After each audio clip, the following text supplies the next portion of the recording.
Hi Priya, good afternoon. Good afternoon, Rakesh. Yeah, how are you? I'm good. It's nice to connect with you. Yeah, great. Thank you. Same here. Okay, so can you tell us something about yourself? Okay. Um, Good afternoon. My name is Priyamvata. I've got around 8 years of experience in testing. So I've Mhm, been working with Cognizant as an associate in a life science domain. I've got exposure with along with various life cycle in test along in, I mean in various life cycles testing life cycles.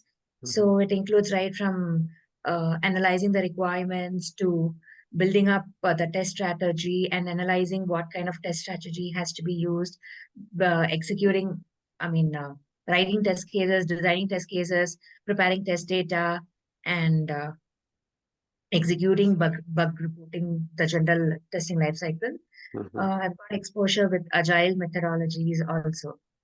So recently, off late,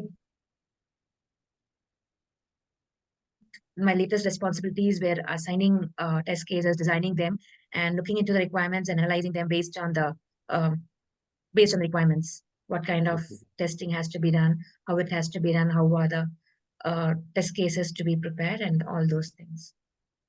Great, wonderful. So you are following agile methodology in your project. Yeah. Okay, so which are the agile ceremonies that you are a part of? Okay. We start off with a daily kickoff meeting or the stand-up call. So Mhm, it happens for like around 15 to 20, 10 to 15 minutes. So each one get to tell about what they did yesterday and what are they going to work on today. And if they have any blocker or anything that is blocking or challenging the current task that has been assigned to them. So each one gets to know what is happening in the project and they try to sort out the Scrum Master tries to sort out how can it be solved. So this happens in front of everyone, so everyone is aware what is stopping the next level in their task.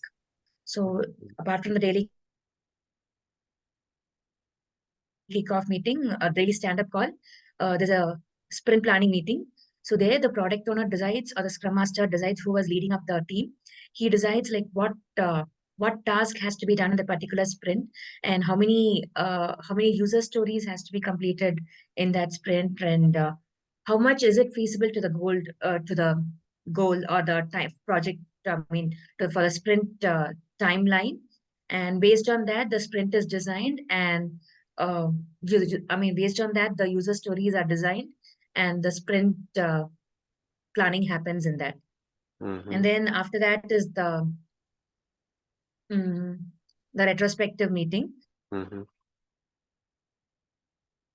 that doesn't happen. I mean, it happens almost to the end of the sprint where generally they discuss like what went really well and what didn't go well and what has to be improved or what has to be learned or what has to be uh, learned from the previous mistake so that the next sprint we overcome that challenge or that hurdle and it goes on well and the things are more streamlined and aligned for the next sprint. So this is how it we follow. great. So you were mentioning about sprint. So what is the duration of the sprint in your project? You asking the duration of the sprint. Yes, duration of the sprint. Generally the duration of the sprint is like around 2 to 3 weeks, that is the max. Mm, So again it depends on the complexity or um, the impact of the user mm, story that has been mm. assigned to that particular print. So if it is a little complex requirement or complex user story or something like that, the sprint is generally for 3 weeks or else it's like a 2 week sprint. Mhm. Okay, so you have sprint duration changing in your project? Yeah, it does change, but again, it depends on the user story that has been Mm, assigned and how the client is okay with the user stories that has been prepared for the release. mhm. Okay. Again, the major decision is taken by Mm, the Scrum Master or the product owner who mhm. decides on the requirement and the user stories that is going to be deployed in the sprint. Okay, okay, okay. So are you also conducting daily stand-up meetings every day? Yeah, we do that every day. It happens Mm-hmm. as a regular part and parcel of work.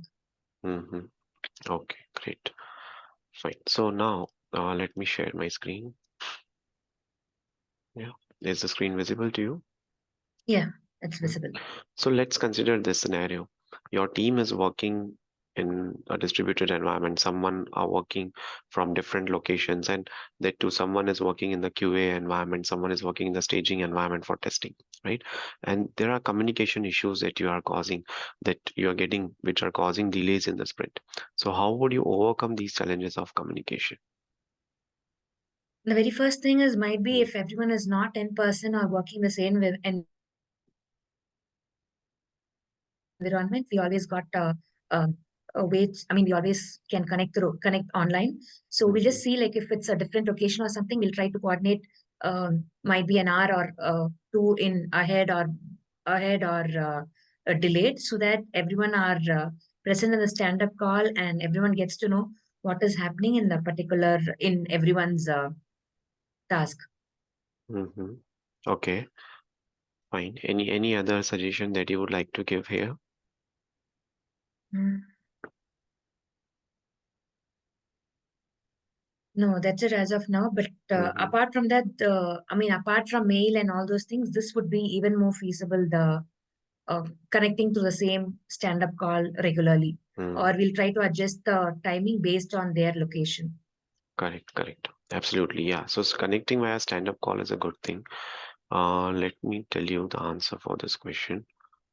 Um, hmm, see.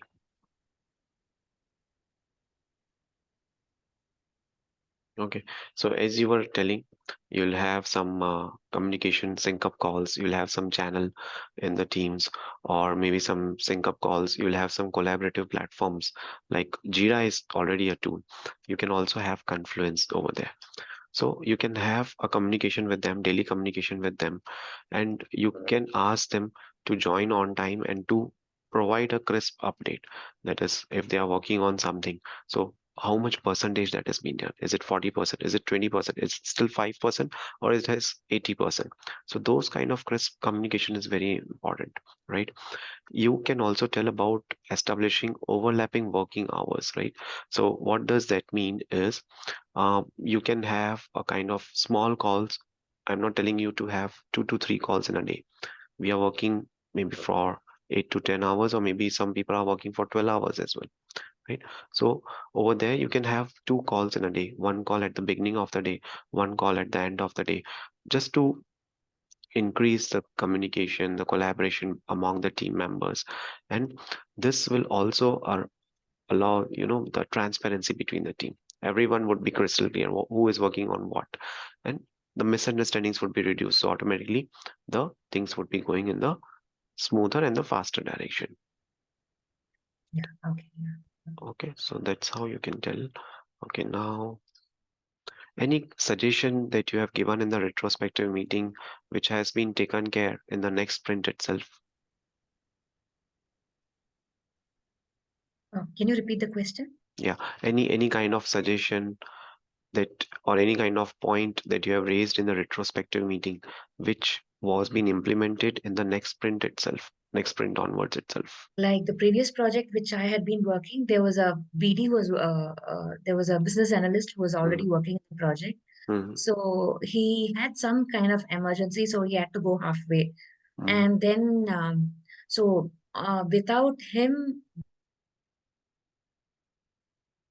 there were so many challenges in analyzing and interpreting the requirements and all those things. mm, So that was a challenge where we had mentioned that either a proper documentation or something like that would be even better, because like because of that everyone were like standing still in one point of thing where we mm, didn't know how to interact and go further with that.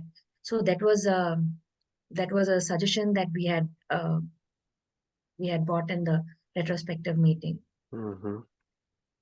Great, great. So Because one of without the the way. business analyst, it was like Mm, really very difficult. And you can't keep communicating with a client every now and then, which mhm. is like really not a good sign. Correct, correct. You cannot ask the same kind of questions to the client over and over again. Definitely, right. So that's a, so what was the suggestion from your end? Maybe you gave them a constructive suggestion to hire a new BA, or what was the solution or suggestion from your end? Yeah, that is what we had asked them. Mm, Either take some time and hire a new BA so that he would get to know the project in and out and he would be able to guide or something. And we mm, had even asked them like involve the dev lead and the testing lead in the earlier grooming sessions where mm, they can go ahead with the team, even if something, if there's some challenge or there's something with the resource allocation or something. So like that, the work is not uh, been standstill for some time at least. Even though they cannot give us the complete guidance, no, that would at least keep something going on in the project. mm, mm, mm. Correct, correct. Right. Now, let's consider a scenario where a stakeholder is requesting a new feature late in the sprint, right? So let's take an example. You are having a sprint of 2 weeks. On the in the second week, the Monday itself, you got this request from the stakeholder. So you're left with Tuesday, Wednesday, Thursday, Friday, 4 days. So how would you address this thing? Okay, so this has to be delivered in that sprint. So that Yes, yes. is A stakeholder, it's a request from stakeholder or a client, right? So they are requesting a new feature and it's already very late in the sprint and you have some existing task as well. so okay. With this in the case, I would first tell like Agile is something like where everyone on the team has to be ready for last minute changes or last minute update. That is the main purpose of Agile. But when it's almost a week left or something, that would take a very big hit on the testing team. Actually, there would be so much of slippage for these kind of things. If it is a very urgent request, we would Mm, definitely ask the Scrum Master if the current sprint has any lower severity user stories or little lesser impact user stories, which can actually be moved to the next sprint, or if there's any defect like a P2, P3 defect, which can actually, which is not going to affect the functionality and which can be moved to the next release, next sprint. So we would try to move that and then bring this into thing and again see if this can be implemented, because again it should not affect the current existing functionality and uh, be like the entire sprint is being affected because of this. So that would also be analyzed and then it would be taken into account. mm, mm, mm. Okay. So see, first of all, this is a feature itself, right? So now what kind of feature is this? So that you will analyze. Is this altogether a very high complexity kind of a feature, or the complexity of this feature is medium, or is it low? First, you'll do that high level analysis. Then you'll check with the dev team how much time do they need, right? Accordingly, you will also first come up with your time. But since you are working in a We one be team, adjusted. you have to ensure, yeah, you have to ensure that everything is being done by the end of the sprint itself. Okay, if you feel this is a very um, feature which can boost the sales or the sales of your product, then definitely it has to be delivered. But at the same time, you see the existing tasks are also there. So one thing is you can either request or you can have a discussion with the stakeholder that we have already, let's say, 3 stories in the current sprint. Okay. And out of these 3 stories, if they can allow you to remove one story so that your team gets bandwidth for this new feature, which might come Hmm. late, but still it can be delivered and one story can be taken to the upcoming sprint. This is one of the aspect. Or else you can also suggest to have 1 or 2 members on the backup side, right? Those can help you, those can assist you here, right? That also can happen, right? So this is how you can have a discussion with them. You have to keep a transparency with them that if we try to achieve this, this would be the impact, this is how we can do. Okay, one more thing. Let's say if this feature has got 10 to 12 requirements in the acceptance criteria, You can have a partial thing delivered as well. For example, you can try to have 80% of the completion in the sprint or 70%, and you communicate the same thing to a stakeholder that 70% is done, rest of the 30% is in progress. It would be done early next sprint itself. Those kind of discussions also you can do. It's better to have something rather than having nothing, right? And as per the agile, you should have X%, whatever the things that you have developed, whatever the things that you have tested, that should be usable as well.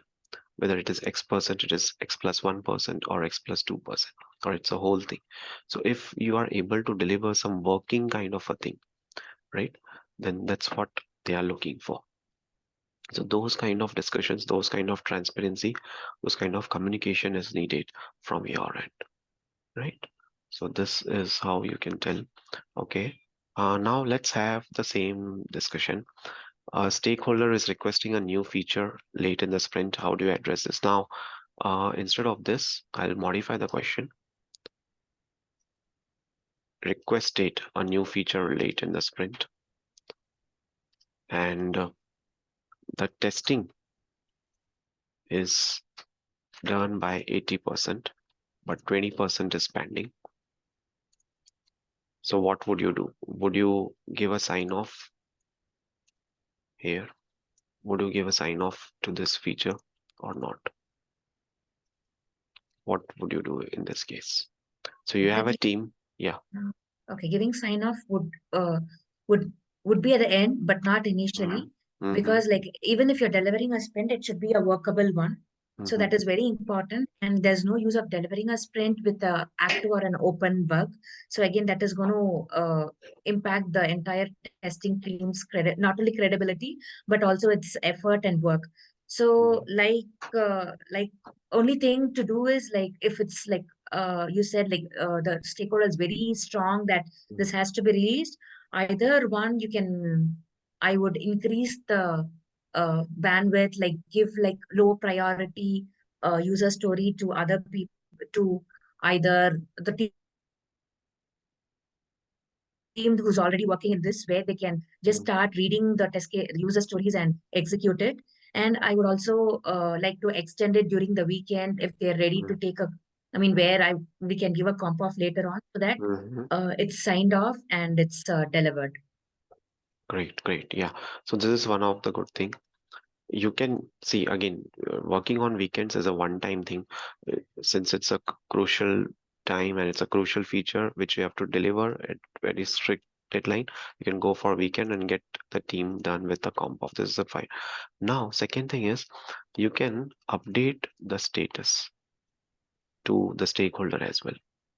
And you can ask them to take the decision that 80% is done, 20% is pending. In the 20%, you can tell, okay, these are few of the important test scenarios that you have to execute now, right? So Mhm. it might happen that you might get some bug. So that is why you are not able to deliver. So what generally the stakeholders will do in this case, they'll tell, okay, we'll use the other screens in which your testing is pending at a later stage, or let me also test, or let me also share with the users, because it might happen that they also might get some bugs, and then those can be incorporated during this fixing thing and all those things. But the good thing is you can give the sign off with an with a star condition that this particular testing is yet to be done or it is in progress, right? you Okay. you can give your test closure document with this kind of notes or with this kind of remarks, right? That this much is done, this much is still in progress, and you're working on it, you're planning to get it delivered soon. And when you are working on weekend, you also have to coordinate with the dev leads. They also needs to be available, or maybe they might be available on a standby mode if something comes up. For example, you are testing, you got some blocker issue. Quickly, it needs to be resolved. It should not happen that just the testers are sitting during the weekends and it's the entire uh, pressure of the delivery during the timeline is on testing team only. Everyone in the team has to collaborate. Okay, fine.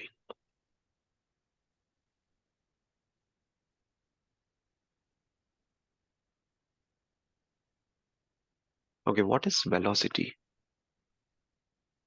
Yeah, sprint velocity is nothing but it'll determine how much percentage or what percentage of the user stories is being completed. It's like the completed user story versus the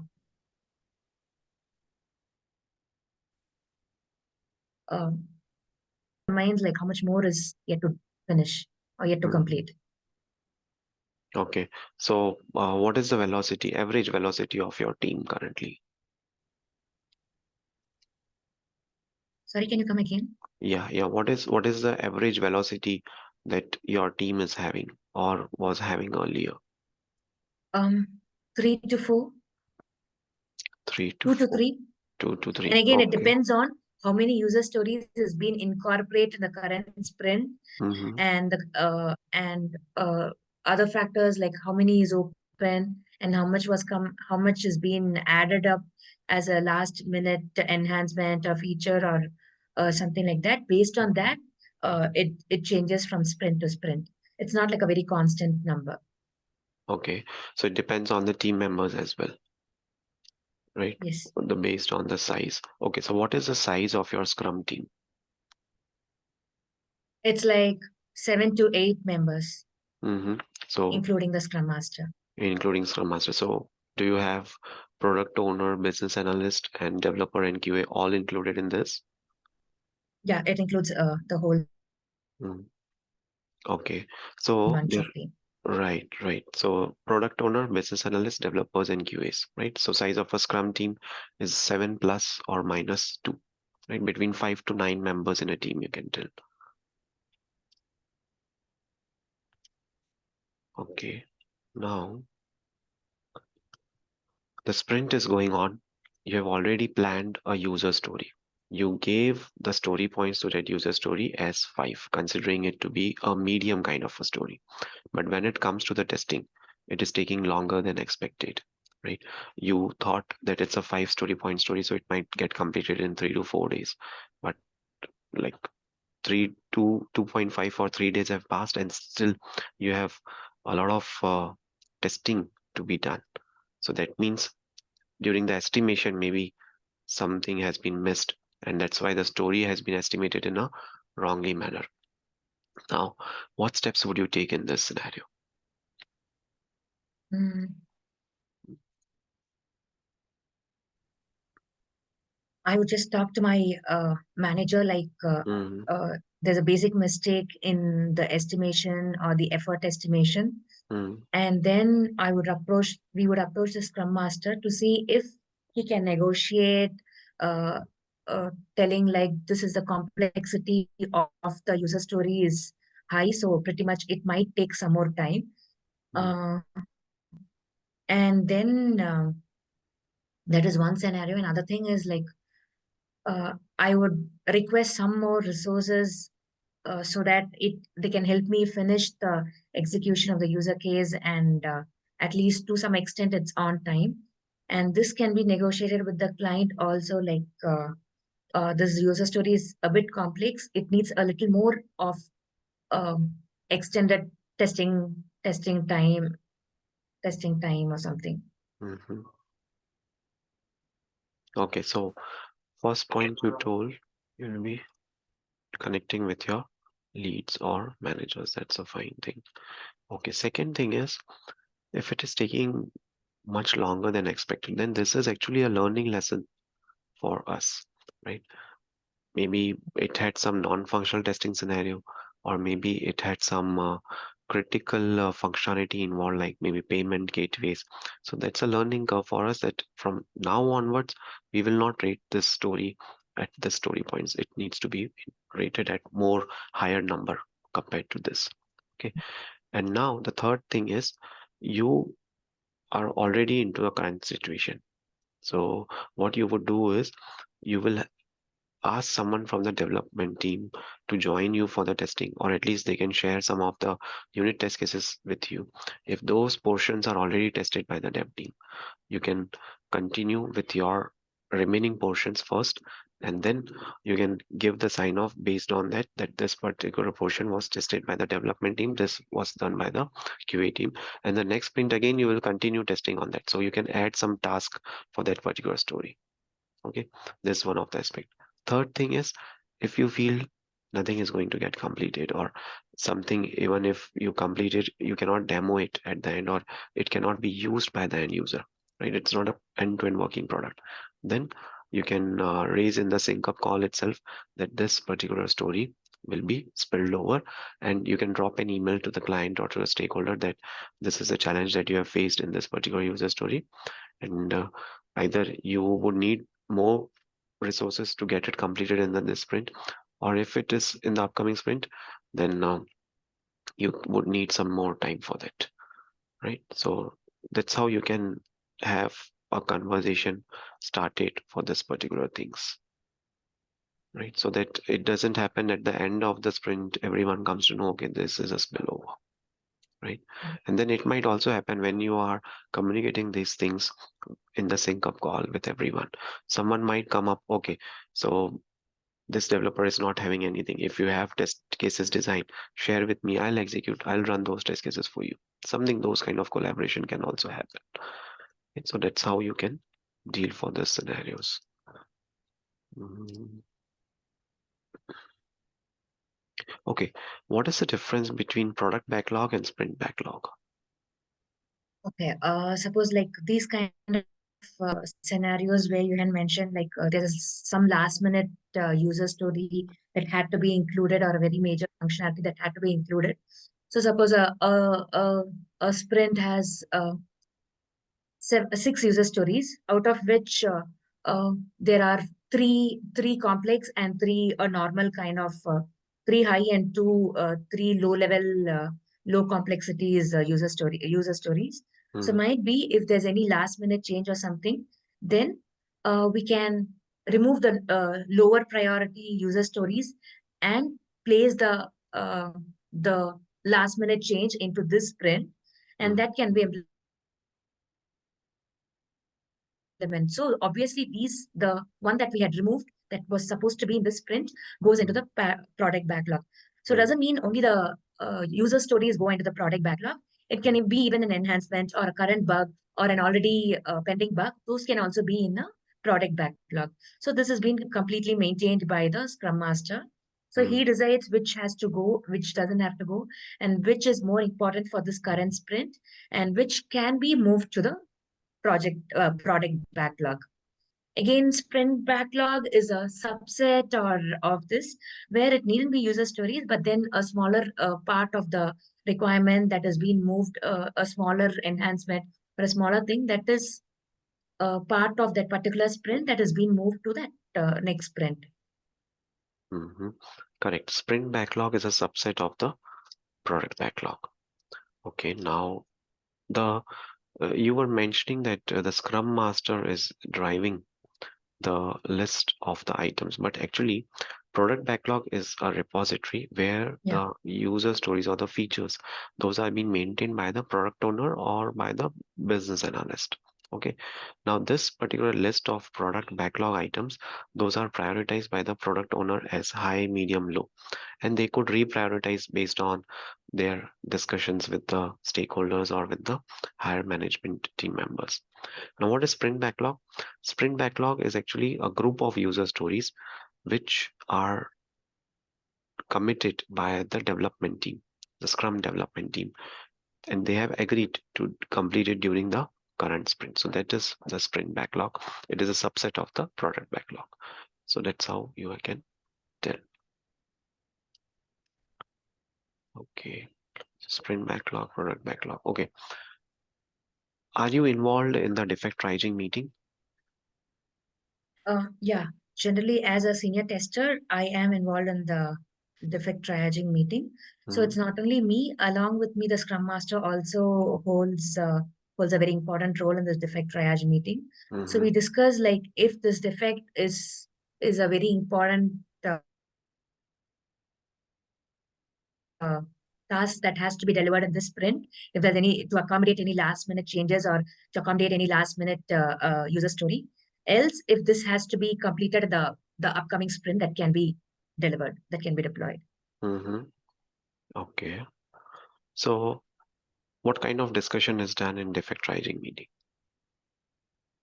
So the mainly it's discussed like what is the impact or the effect of the particular bug in that sprint, and will it affect the existing functionality, existing system? Because if without this dependency, that system has to work. If in case it's going to remain independent and not going to affect the current existing functionality, these would be pulled back to the next thing, or it would be added. Mm-hmm. Okay. So these kind of discussions are discussed in Mm-hmm. the defect triage meeting. Okay. So any such scenario where you convinced the group of the defect triaging meeting to take up some defect? Any such scenario where you had convinced them, or any such defect that you had convinced them to take it up in this release or in this sprint itself? Yeah. Mm, There was a scenario where you had to, in my project, you had to deliver something that mm, is part of the current release. mm, So they it the defect will send an email acknowledging that person that this has been assigned to you, and has been you had to follow this schedule. So that was a part of the defect. That was a defect. So they had initially they had preponed they had taken off that defect to accommodate something, but then later on we spoke like based on